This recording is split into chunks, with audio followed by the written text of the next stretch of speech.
Hey guys, what it is yo girl Cadillac. Yes, I'm Cadillac Dixon. I'm the drama like prison wife. I'm the legally blind artist that is rapping and painting for justice, hoping. Because you got to hold your breath for justice. To see justice before all fades to bleak. Yes, it's your girl Cadillac. Anyways, guys, I'm coming through today, November the 21st, 2025. It's about the noon hour, and just getting up a little bit like later, and I go through my praise, my meditation, my spiritual content that I listen to. Then I go into reviewing the latest video that I did, to see, like, was it that bad that I couldn't get no views on it? Just playing, just reviewing, trying to get another's perspective of how my content is, because it's hard to judge your own content because you are the one creating it. You become biased toward it. So you really want an outside opinion. But I don't have a lot of interaction on my channel. So I have to try to perceive from outside how the channel's doing. I don't know. It's crazy, but that's how I do. So after that, I get ready to get up, put my contact in so I can see something. I have my intentions on what I want to do today, asking the Lord to order my steps so that I can stay on track as much as possible, battling those ADHD things, battling anxiety and overwhelm, because my car is still messed up. It's not back up and running, and I don't know what I'm going to do. So, try not to worry, because worry does not add a minute to my life, right? But it's the natural, first thing that a body jumps into is worration. So, anyways, basically said all that to say, trying to get my day started. And as I'm brushing my teeth, I hear this story. Now, I have been going back and forth about my content. I wanted to make a video about that yesterday, where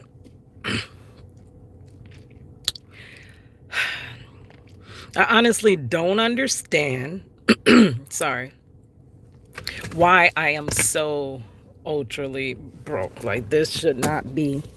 I know this is their design. This is their pattern. This is how they designed us to be broke. Even if we wouldn't have, like, had they not shifted everything, we wouldn't be broke like this. We wouldn't have spent I would not have spent my retirement savings trying to pay off credit cards just to never get to pay them off, because all these unexpected rent increases and car insurance increases and deductibles and this and that coming out the woodwork, lights being scaled up to so high that I can barely pay them. I paid over $900 for the last 2 months for lights for a small apartment.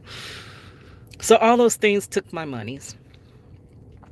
And I'm at the bottom of my barrel. I remember the story of the lady in the Bible when all she had was just a little bit of flour. I think it was a little bit of flour and oil.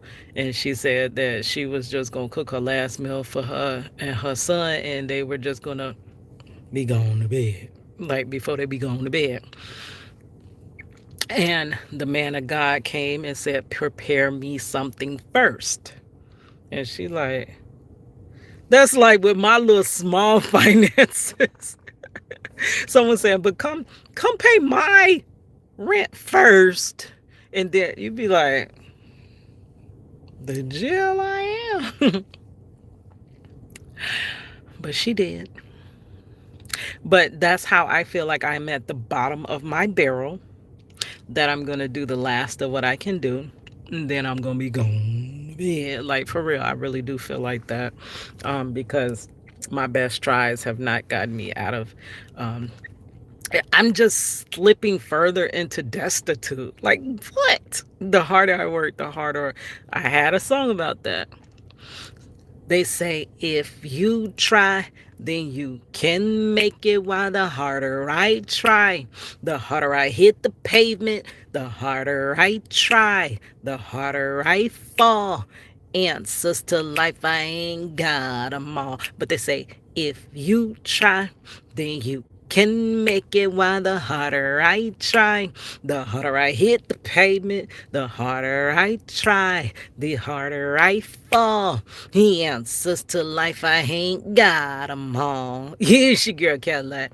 But all that pep speech and that positive talk, and you can't never say how you really feel, girl, because then you're being negative. You always have to keep your true feelings inside of you. I don't understand why, even if they are bad or negative feelings, why can we not release them so they don't have to fester inside of us? But culture teaches us to keep that mess inside, press it down like a trash can that is overfloweth, instead of taking it out, emptying it, smash it down. Girl, you could fit some old garbage in there. That's how society does you. So I just go and I talk to my father. I really do, because people just don't get it. And then they excel in all their life challenges. I just pray and I hand it over to God and He worked that out. And not making fun of that, because He does work it out.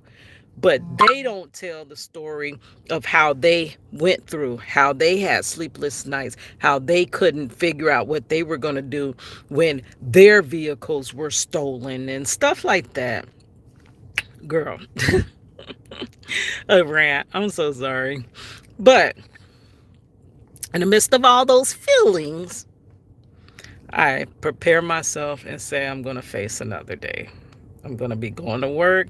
I'm going to spend the morning trying to sort things out. Lord, please keep my mind, guide my mind. Since I have the ADHD, I don't have that executive function that says, hey, this is what we should be doing, or you're spending too much time over here, or stay focused on this because you're getting distracted. Girl, I get distracted. I distract my own self, and then others distract me. So asking the Lord to order my steps. And as I'm getting ready, I hear this video come across my timeline. And I'm like, instead of just watching them and leaving millions of comments that, one, men don't read, but two, I believe the alleged algorithm deletes most of my comments. I am disabled and they're very hard to leave. And I leave them because I'm advocating, because I want people to wake up to this stuff, because I don't want it to keep happening to people. Of course, I want my family free of this situation, but I also don't ever want another to go through it. But despite my best effort, my husband's not free from his wrongful conviction. So now we're just counting down to his release date. And two, others are still being wrongfully incarcerated by alarming numbers, which means you who are watching me, you have the possibility of going to jail or prison wrongfully. I think you would more so have a better chance of going to prison or jail wrongfully than winning the lottery. And you actually play that lottery and believe you can win it. So I wish you would take that same energy and realize that you actually could, and you have a better chance of being wrongfully incarcerated. And then you'll be on the side that I'm on, fighting an impossible uphill battle as people attack you, because you it's like Darvo. You're the victim in something, and then it's switched on you. Society switches that. They don't realize that they don't even acknowledge that my family was victimized and we just want to be made whole. That's it. But they switch it and they turn it to we are playing victims. We're just playing victims and whining and complaining. But When you say you're playing victim, there's a difference. They don't think you're actually a victim. They think you're just whining, complaining, making excuses for your criminal boyfriend, making excuses for him doing the wrong thing, and you just don't want accountability. That's what I'm looked at as. For the most part, I know there's some true people that actually see me and actually know the system firsthand, but it's not enough. So it's more unsuspecting victims, that potential victims out there that could fall subject to the system simply because they won't listen, they don't hear, they don't see, they're gone to bed, they sleep allegedly. So that's the perfect person to, I don't know.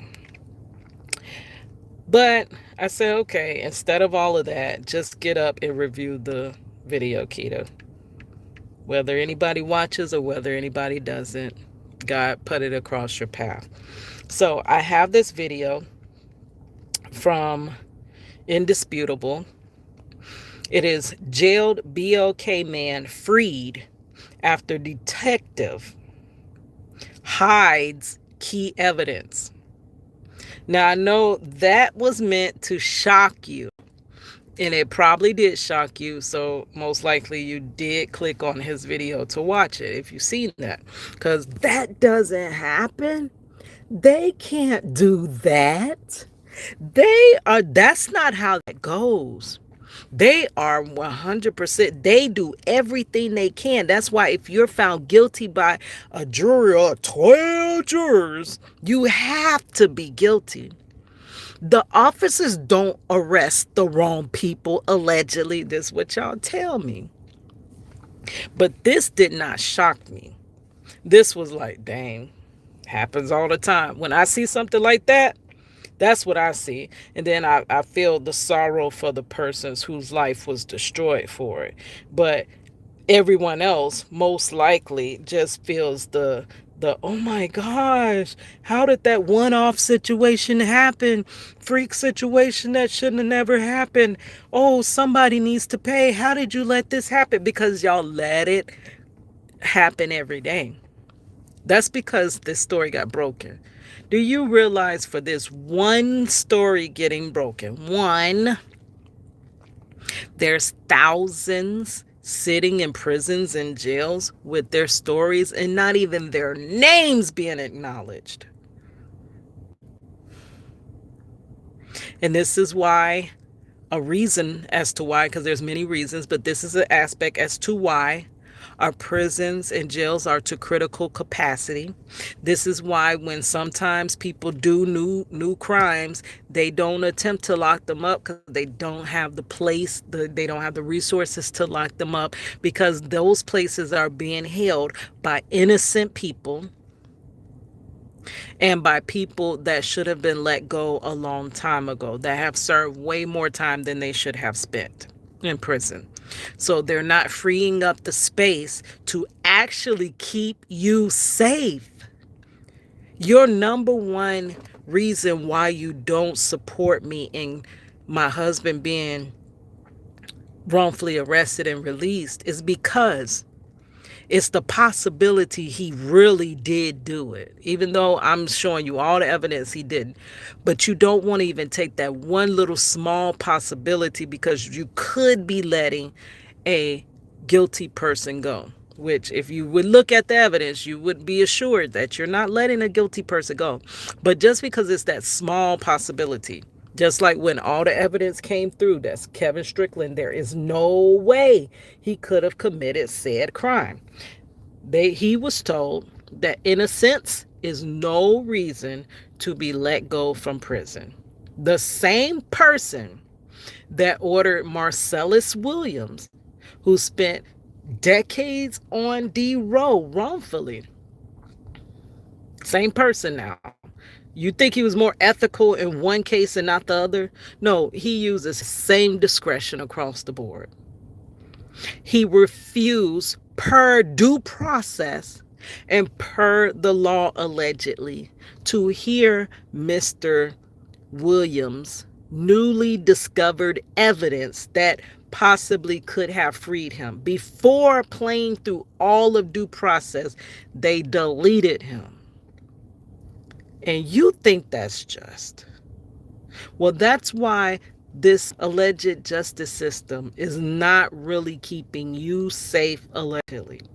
This is why my Kia was just stolen. This is why crime and home invasions and robberies, and this is why all of this is rampant, because there's a tendency to keep the people committing crimes on the street, because you need crimes to keep perpetuating the cycle allegedly. I told you this is all about money. Back to 12 allegedly, back to 1250 podcast. It's a video he just did. He did a lot of great videos. He did one about a wrongfully convicted person. He did one about the good up law abiding citizen. I'm sorry, officers allegedly taking funds, like literally stealing funds, making it so that their overtime is way, way, way more than their regular like salary.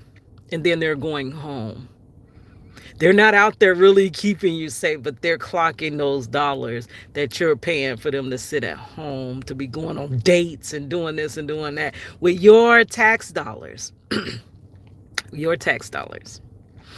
And nobody's alarmed about that. Nobody cares about that allegedly. But this is why, if you put these pieces, so they're not each thing, I'm sorry to be so long to get into this story, but each thing, each issue that plagues our society, allegedly, is just the puzzle piece.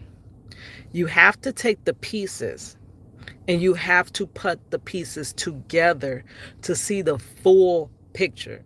If you like the food stamp thing, the issue, you don't want people to have food stamps because you have to work like jail to feed yourself. So everyone else should work like jail, even though they are working like jail. And you just have this misconception that was fed to you through the media, allegedly, that of who is just getting your tax dollars for food that they don't need, and they're just splurging and they got their hair done. And many times BLK girls do their own hair, a whole bunch of them. I am one of them. We're just gifted like that.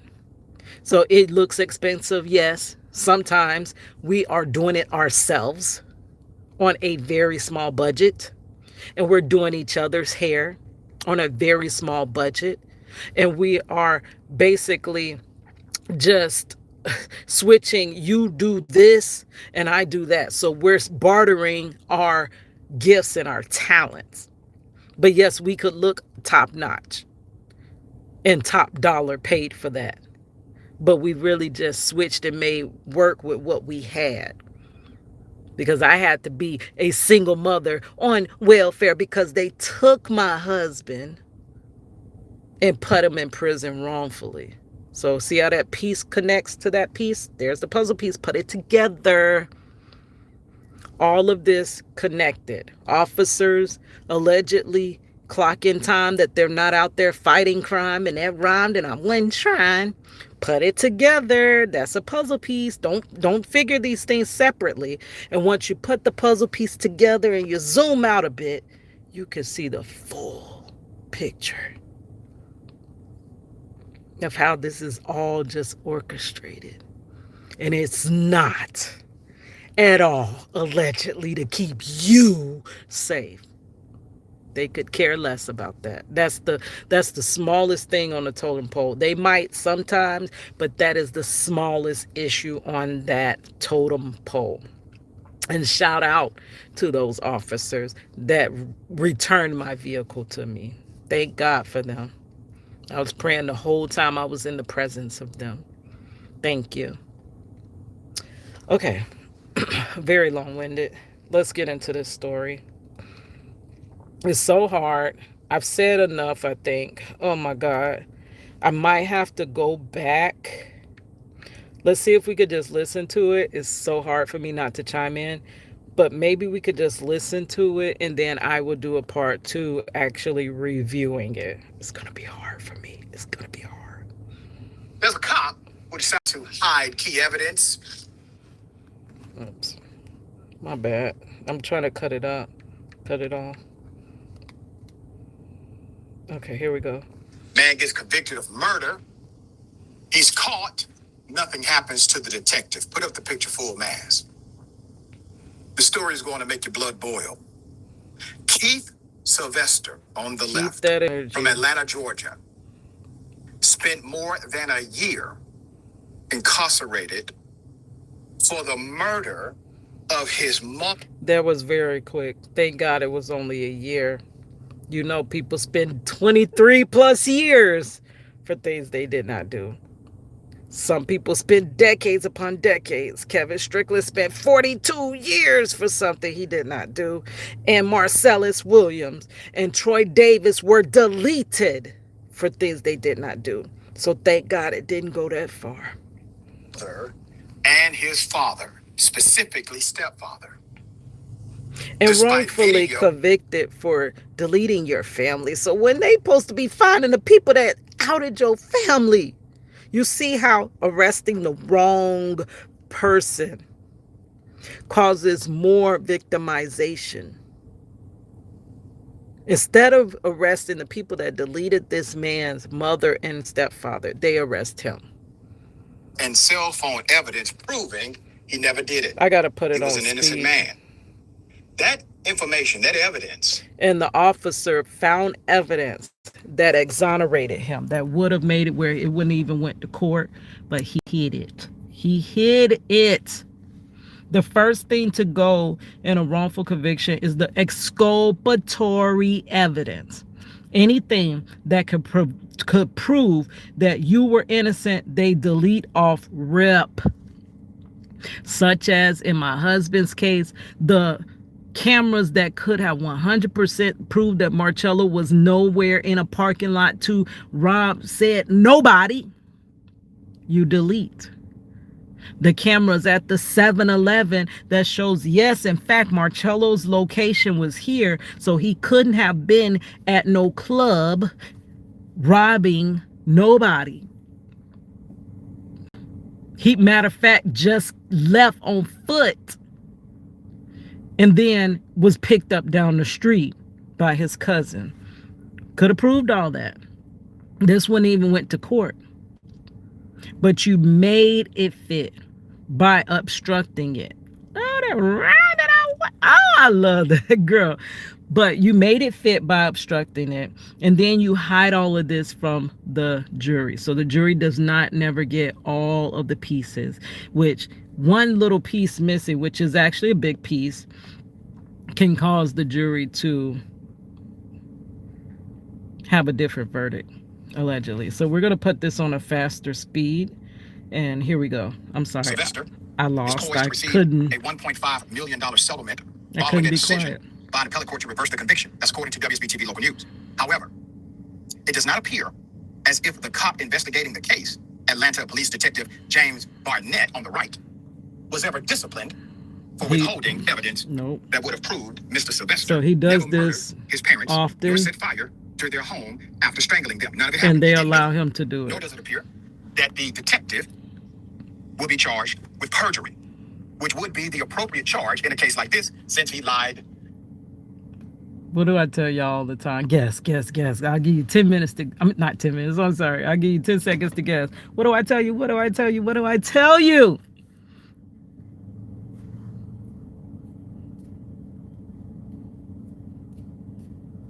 Okay, 10 seconds. Wrongful convictions start with wrongful arrest. I always tell y'all that. In an official oath affidavit. Quote, the argument goes, this is the wonder oven pro from... Really? And I'm sorry, I'm doing the best I can right now. I will get better. Glory be to God one day. Could find that Detective Barnett either intentionally lied to the state judge or was so reckless with the truth that he misled the state judge into thinking there was probable cause, according to the appellate court ruling that reversed his conviction. The Atlanta police ended up arresting another black man, Cornelius Muckle, for the murder of... That means, now they said they did have evidence lining up with him, that means he would have been free on the street. And what do you think he would have done had he stayed free on the street while they kept the wrong person in prison for this? What would he have done? I ain't gonna give you 10 seconds. I'm gonna tell you. He would have committed more crimes. That's why your streets are not more safe. The wrong people allegedly are going to prison for this, for murk of somebody's parents. That's horrible. And they're putting the wrong person in prison for it and letting that person get away. That puts that battery in that person's back. Oh, I got away with murk. I could do what I want now. Deborah and Harry Hubbard, after cell phone records determined his phone was inside their home before they were murdered at their house, and their house set on fire. There's more. Mr. Muckle, who had no connection to the Hubbards, also tried to sell items stolen from the home to a local pawn shop 2 days after the murders. But Barnett. So they got fixated on the man first. And then when did they find all this evidence that actually lines up? Were they forced to do that after they already had their guy and had their eye on their guy and they were making the pieces fit? Claimed Sylvester murdered his parents to collect insurance money. However, Mr. Sylvester's attorney at the time said he was not even listed as a beneficiary. That's according to the AJC, the Atlanta Journal-Constitution.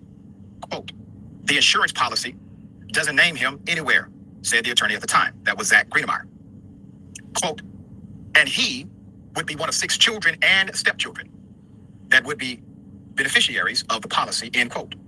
Sylvester, who had spent almost 6 months helping detectives in the case in the hopes of finding the murderer, says he was shocked when he ended up being arrested. Now, before I get into the details of his own commentary about this, I want to remind you, he operated in good faith. He provided information. He provided conversation. He did not go into the police precinct with an attorney on standby. He didn't know he was a suspect. He should not have been. With millions watching and many people benefiting from this program called Indisputable, we just need 1% of the viewers to become a paid member so we can. And I am covering this video from Indisputable for educational, informational, and for entertainment purposes only. This is not my video. I'm just covering their video. To bring this and these are all my thoughts and opinions. To you. Now back to the show. For 6 months, he worked with the detectives to solve the murder, the heinous murder of 2 people he loved, his mother. That's a and his double murder. 6 months into the investigation, the individuals he worked with, provided information to, they decided to turn on him, arrest him, and withhold information that would have exonerated him, period. Would not have even made it through the magistrate court. There's more. Quote, when the detective presented me with a citation and told me that I was under arrest for the murder of my parents, he says, I thought it was a trick for him to try to get more information. Sylvester told the Atlanta Journal-Constitution in a May 2024 article, quote, I was thinking that this was a mistake. They were going to realize something, and I was going to be out of here pretty soon. That's the first thing that you are caught off guard when you're wrongfully arrested. You just think it's a mistake and it's going to be worked out. That's classic. That is classic. Look how long they haven't worked out the mistake in my husband's case. A mistake, purposeful mistake as well. I believe they are purposeful mistakes. Thinking I was going to get out within a couple of days. Instead, he ended up spending 14 months, over a year, behind bars on murder, arson, and insurance God was with fraud him. Charges. Even after being presented with arrest, even after incarceration, this man still believed in the good faith of the police. He said, surely, at some point, they're going to figure out that there's something. Which means he would have missed his parents' funerals behind that. Here's his miscalculation, unfortunately. His miscalculation was that they gave a damn about actually solving the murder. See, he believed, they in good faith believed it was him. But they did not, in good faith, believe it was him.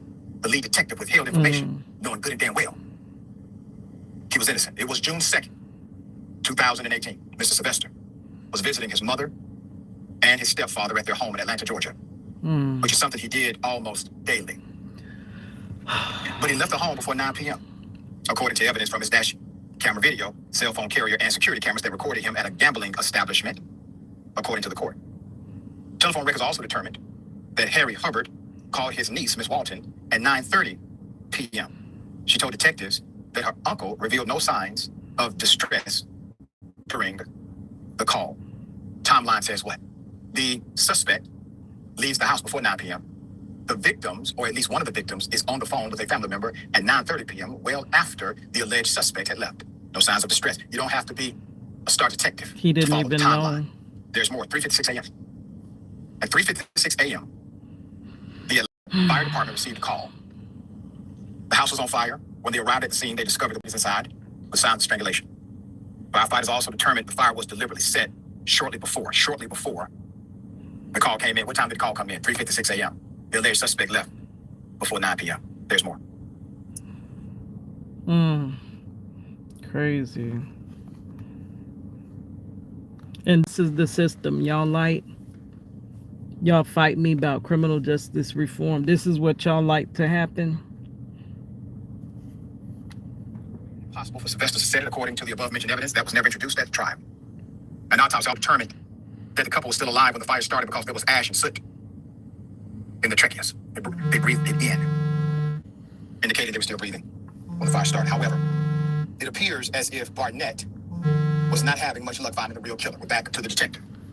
So he decided, instead of doing the job that the good people of the city of Atlanta paid him to do, he decided to focus his efforts on Sylvester because Sylvester was nice enough and decent enough to work with them during the entire investigation, hoping to get justice for two people he loved. According to the appellate ruling, quote, the majority of Detective Barnett's investigatory work occurred in the first few weeks after the fire. Over the next 4 months, the flow of information slowed. Eventually, Detective Barnett, one person, determined that he gathered as much evidence as he possibly could and decided to seek an arrest warrant, charging his sole suspect, Mr. Keith Sylvester, the son of Deborah and the stepson of Henry. It was almost 6 months after he was tired of investigating, and instead of continuing the investigation, they were trying to close the case.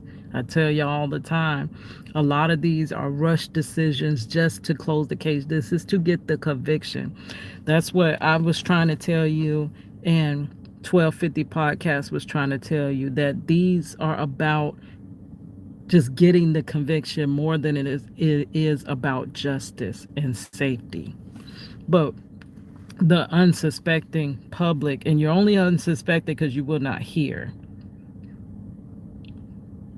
Like, God sends warnings. God has sent me to warn y'all about this. I have been doing it for a long time. I'm not the only one either. But you close your ears and you blame me, the husband, and anybody that is like us, because we're representational. Anybody that is in prison wrongfully, you blame them. You blame their family. And this is why it's happening. the murders that Barnett arrested Sylvester December 2018 to his shock. And this is why you don't get the safety in your communities that you really do want. He had been working tirelessly with the police to help solve the crime. Here is how Sylvester described the arrest of WGRZ in February 2019 after he was incarcerated for 2 months. Quote, I have been working with the Atlanta Police lead investigator, James Barnett. I had been giving him as much information as possible to help him find out exactly what happened or to have possible leads. All I know is he called me on the 28th of December. I was at work, and he was telling me he wanted me to come in the next day for a final interview. He said it was the end of the year, and he just wanted to recap or see if I had additional information. I said, well, if it's that important, I can come in tonight. This man is saying I can come there tonight if it's important enough. He said, no, just come in tomorrow. So on that Saturday, I went into police headquarters about 5 o'clock when he asked, basically, he asked if I had any more information for him. And I told him I didn't know anything else. And he said, quote, that's unfortunate for you. And then he charged me with their 2 murders, end quote. Wow. Detective Barnett spent the next year. I know you're kidding me. Barnett spent the next year trying to prove his innocence by writing letters to judges, prosecutors, and civil rights organizations in the hopes that he would review his case. Before the county DA's office opened the investigation, determined the real murder was Muckle, M-U-C-K-L-E. However, prosecutors tried to lay blame on Google. This was in the report on Google. Oh, so they actually listened to him. That's not usual. Because they usually just bat you down. This is how situation that could be handled right off bat when you bring the grievance to them could turn into decades and decades and decades. And then once a case gets so old, nobody wants to hear it. Nobody cares. It's gone. We're alleviated of it. Or jailing one man accused God definitely was accused with the him. tech company of taking 9 months to respond to a request for a geofence search warrant, which would have allowed investigators to cast a wide net by collecting information about all devices that were within the specific area. That's according to the National Association of Criminal Defense Attorneys. That is how they determined that it was actually Mr. Muckle's phone that was inside of the Hubbard home shortly before the fire broke out. Wow. And they were murdered according to 11 Alive News. That is how they determined it was Muckle who tried to sell the stolen items from the home. They're so used to this low grade of investigation that they rely on it. This is how it becomes common practice, you know, unfortunately, to our detriment, allegedly. 2 days later, at a pawn shop. Quote, the result of this investigation shows that the individual was unnamed in the original police investigation, was in fact in the house of Deborah and Harry Hubbard 20 minutes before the 911 call was placed regarding the fire that caused their deaths. That's what the DA Paul Howard said in a statement to 11 Alive News at the time. Paul Howard is no longer the district attorney of Fulton County. He lost the re-election bid to Fonnie Willis, as many of you know, for the Trump prosecutorial proceedings. Who figured this out? Who did the most investigation here? Probably The his Atlanta family. Journal-Constitution, 11 Alive News, a few local radio stations. They're the ones who put it together. Somebody It wasn't put listen. together, especially. Do y'all see? He had no. This is why I advocate daily. He had no. You have no power when you're in this situation. His community had to get behind him and help him to break the story. They were the ones intricate in freeing him, not the alleged people that are there to keep us safe. Not them, not the ones we're paying, not the ones our tax dollars and all this overtime allegedly we're paying for. Not that. It was his community listening to his story, feeling that it could have been them, and then helping in the situation. You don't have the reach to get yourself out of this. You need a community behind you. And in his community, they got him free because we could do it. We could do it. It's just not one person that can do it, though. When you have this kind of timeline presented, and then when the police realize, well, they arrested the wrong human being, and blame Google for their error.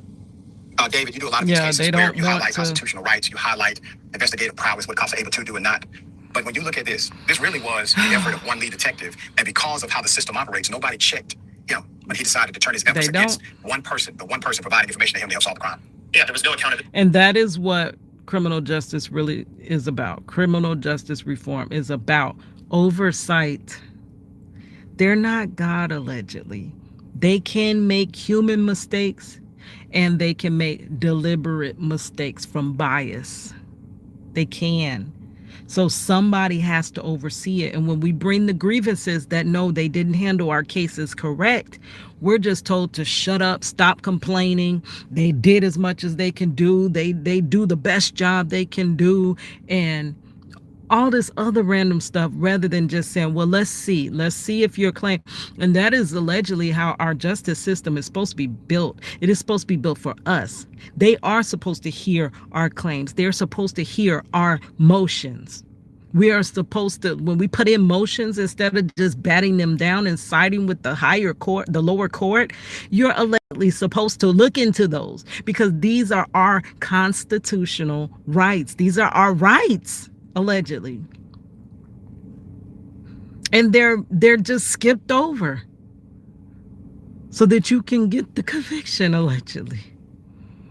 For the department in terms of that detective, and it almost sounds like, I don't understand. Maybe the detective felt some sort of pressure to come up with some sort of arrest by the end of the year because it was a number to him, but that gets to the point. He regarded this as people different from him, African Americans, and it's just a number. So it doesn't matter whether he charges somebody who's innocent or whether he knows that person's is innocent. He's simply trying to please his boss or please the department to be able to say, oh yeah, we've closed this, no worries, I did my job for the last 6 months. As opposed to saying, you know what, we're not able to crack this case, and we don't have any new leads, but I still can't understand, how is it possible that there's been no ramification, there's been no punishment for this detective? What is going on in that police department? No, not just that police department. All broaden it out, cast the net out further. This is common practice within our alleged country. This is common practice. This is why we have such a high incarceration rate, allegedly, and why we have such a high numbers of incarcerated, wrongfully incarcerated BLK men specifically. And he did fit that demographic. This story does fit that demographic. Not saying that it doesn't happen to other poor people, but BLK men off rip, they gonna tell you you stand no chance in a jury of your peers. They will tell you that before even going to trial. A detective unit, that this guy can essentially throw away somebody's life for 14 months that he's never going to get back, and there's no consequences for the detective for deliberately hiding evidence that he knew would exonerate this man? Qualified immunity, allegedly. No, there is no, not even any of the people, none of them. No repercussions. And that's the part, right? That's the part that adds the extra what the to this whole story. Because naturally, if you're looking out for the culture of policing and you care about community, I'm talking to the chief of police now. I'm talking to Mayor Andre Dickens. If you care about these elements, surely one among the ranks who has violated the public trust is an embarrassment to the force, has operated in a way that's either a criminal or at very least criminally negligent. That person has to be held accountable in order to uphold the public trust you speak of. And so we're going to stay on top of this until there's full remedy. That means most likely there's more in that system. Y'all need to look at more of the arrests that's under these people, more of the convictions that's under these people, because for one, I'm sure they didn't make one mistake. Like, you know how people want to call it a mistake. You don't make just one mistake, life-changing mistake. I'm sure somebody else is in that prison with no name, no face, and no voice to be heard. Obviously, there's a settlement, so everybody involved pretty much knows this cop did wrong. All right, and I hope there's an investigation into his previous cases as well. Thank you. Yes, I love when someone gets it. Yes, I love when somebody gets it. Oh my God. Oh my God. Yes. So, whew, I guess there's still some hope. There's this much hope. There's this much hope. And this is what I hold on to. This much hope. There's that much hope that we will get this system to be what it really should be for us, what we pay into, allegedly, and that my husband will be home before Jesus comes back. Hiss, your girl Cadillac.